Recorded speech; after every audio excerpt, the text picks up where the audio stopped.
inta aad dhalinyar tahay ka faa'iideyso 6 arrimood oo lagu taajiro. waa rajo wanaagsan in carruurta la baro qaabka edabta wanaagsan ee ku saabsan dhaqaalaha iyo horumarka. sidoo kale carruurtu waa in la baro qiyamka wanaagsan ee adduun iyo aakhiro anfacaya. waxaa jiro buug uu qoray nin lagu magacaabo Mike Sees, qoraa caan ku ahaa arrimaha dhaqaalaha.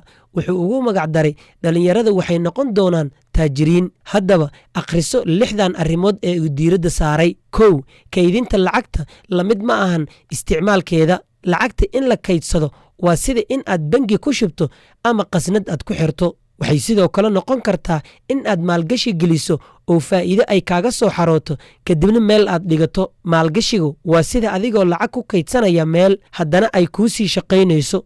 waa sida iibsiga sarifka, saamiyada, hantida dhululka ah iyo ganacsiyada kale ee la filayo in ay kobcaan. haddaba arrimahaasi oo dhan ma ahan isticmaalka lacagta, waxaana loo arkaa in ay kaydin la mid tahay. balse kaydinta meel iska taalla waxaa ka wanaagsan maalgashiga. in lacagtaada aad maalgashi geliso waa arrinta ugu wanaagsan ee noloshaada. 2. lacagtaada ha kuu dhasho lacag kale. arrintaa waa marka lacagta kuu kaydsan ama maalgashiga ku jirta ay kuu samaynayso lacag kale oo dheeraad ah. si kale haddii loo dhaho waa marka dakhligaaga uu sii laba jabaarmo. arrintan waa sida lagu noqdo taajirka laba jabaaran. inta aad dhalinyar tahay wakhtina aad haysato oo dhaqaalahaaga uu sii kobco haddii alle uu ku siiyo cimri dheer oo caafimaad leh. 3.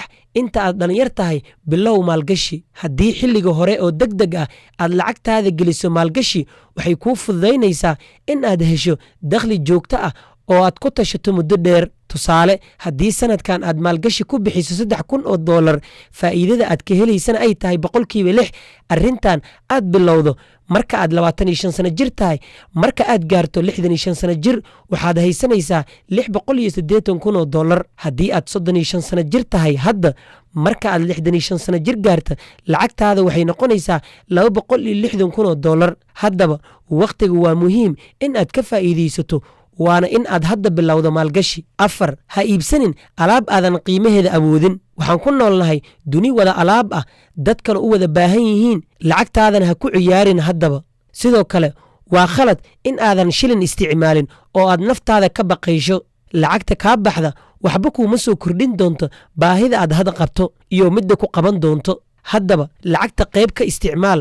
hana iibsanin alaab aadan u baahnayn iyo mid ka qaalisan baahidaada. 5. hanti dhul ah iibso halkii kiro aad ku noolaan lahayd. iibso hanti aad lacag ka faa'iidayso, balse ha ku noolaanin hanti adiga lacag kaa doonayso. tusaale, haddii guri aad gadato oo aad sii kirayso, bil kasta lacag ayaad ka helaysaa.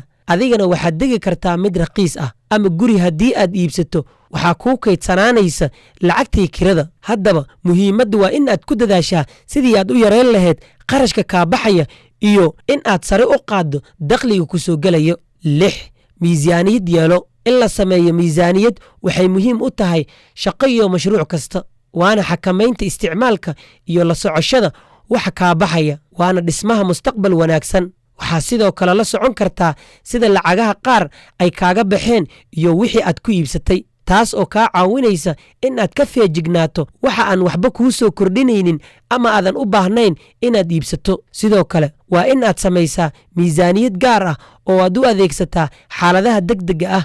bil kasta wax yar ku dar oo kaydkaa sii kordho. waana muhiim in aad haysato lacagta marxaladaha degdega ah oo u dhigantaa qarashkii aad ku noolaan lahayd 6 bilood ilaa 1 sano. lacagtaasi waa in ay taallo meel si fudud aad ku gaari karto oo aad ugula soo bixi karto, sida akoonka bangiga oo adiga aad haysata kaarkiisa iyo furihiisa sirta ah.